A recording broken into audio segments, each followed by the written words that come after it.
So this is the point that I actually think that the story is starting to pick up. We just got done streaming chapter 5, and I wanted to talk about my thoughts and opinions on this one, just in case you missed the live stream and wanted to kind of see what I thought about it. So let's go ahead and jump into it.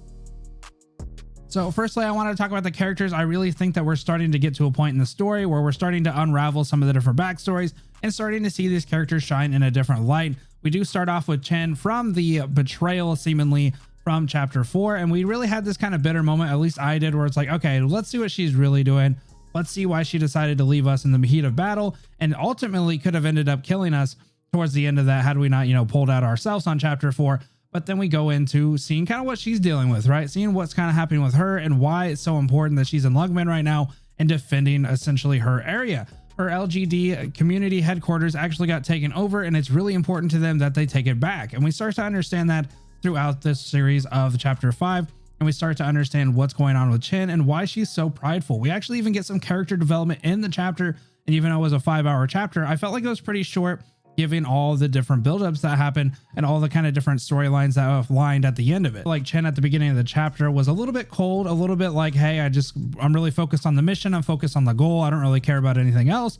And then we started to see a little bit different of a light of her towards like kind of the middle of the chapter, towards the end. It really seemed like she was starting to shed that sort of prideful nature of like, hey, I'm doing things just for myself, and just kind of starting to see like, hey, we can actually do this together. We can do this as a team, and we can do this all together. Hashi, of course, just playing that comedic role, especially when things were getting a little bit tough.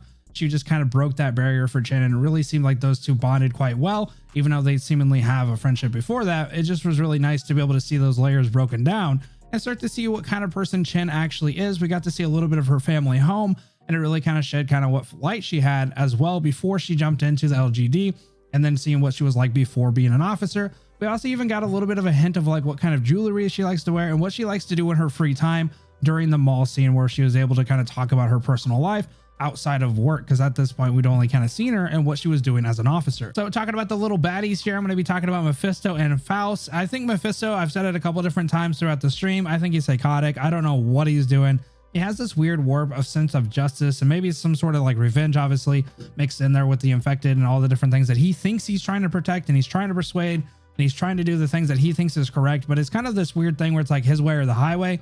Anybody who's against him, even in the slightest, is totally against him, and he's willing to kill for it, and he doesn't care what he has to do. He was obviously manipulating even his soldiers and reviving them seemingly back from the dead, and it just caused a lot of anguish. He thought that, he was doing for the greater good, and at one point I think he even thought that it wasn't actually hurting them, just to find out like these guys are suffering. Like he's making these people who are seemingly dead at this point suffer even more, and he's just doing it for the fact that he thinks that it's the right thing to do. His goal-oriented mind, that's just the right way for him to do it, or he'll do whatever he can in order to get what he wants to achieve. Now Faust, I do feel a little bit bad for Faust, because it does seem from like the little preview that we were able to see between him and Mephisto kind of at the beginning of their relationship, it does seem Faust is just kind of following in suit. It really seems like he's kind of indifferent on some of the different things, and it really feels like at this point anyway that he was manipulated to kind of into the position that he's in.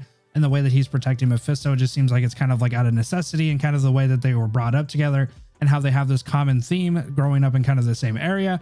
Now, I would love to see kind of where that goes. I know the Children of Ursus, I think that's kind of the storyline that they come from. I know that gets pretty dark and stuff like that. So I'm really excited to see a little bit more of their light, just to see if I can try to understand Mephisto. But it does seem like this dude just a psychotic, and it seems like he's just doing whatever he can to do whatever he can.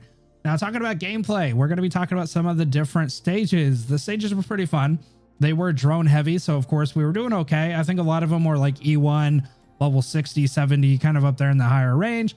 But then we got a couple of them that were E2. The only one I really had trouble with was the frost drones. The freezing drones were kind of an issue. They kind of made me frustrated pretty quickly.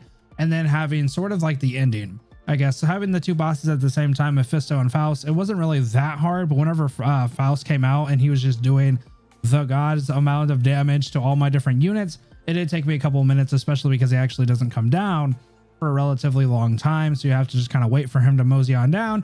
And then you're trying to decide if you want to kill Mephisto and, do whatever you got to do to kind of clear that stage. But I think we did pretty well. So I don't think that there was too many stages where I was like, wow, this kind of sucks. It just seems like they were like, they have a couple hard, like really, really hard stages, and then a couple of easier stages, which I like the flow of that. I think that's cool that the story is progressing, especially the stages.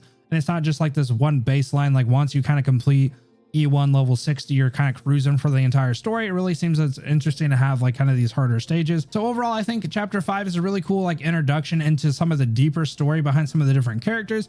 I think it gave us a good spot to be like, hey, this stuff gets a lot deeper. All these characters are a little bit more complex than you realize. And I think it's just going to get more and more fun as we progress through some of the different stages. I guess I should say more and more sad, not necessarily more and more fun, but it's going to be a little bit cooler to be able to see some of the deeper connections that some of these characters have, some of the deeper lore, of course, and just see how some of these characters that we previously met in some of the early chapters and see how they develop and how they kind of come throughout the chapters going forward. So anyway, that's going to be it for me. I'm going to call it there. Have a good rest of your night, guys. Peace.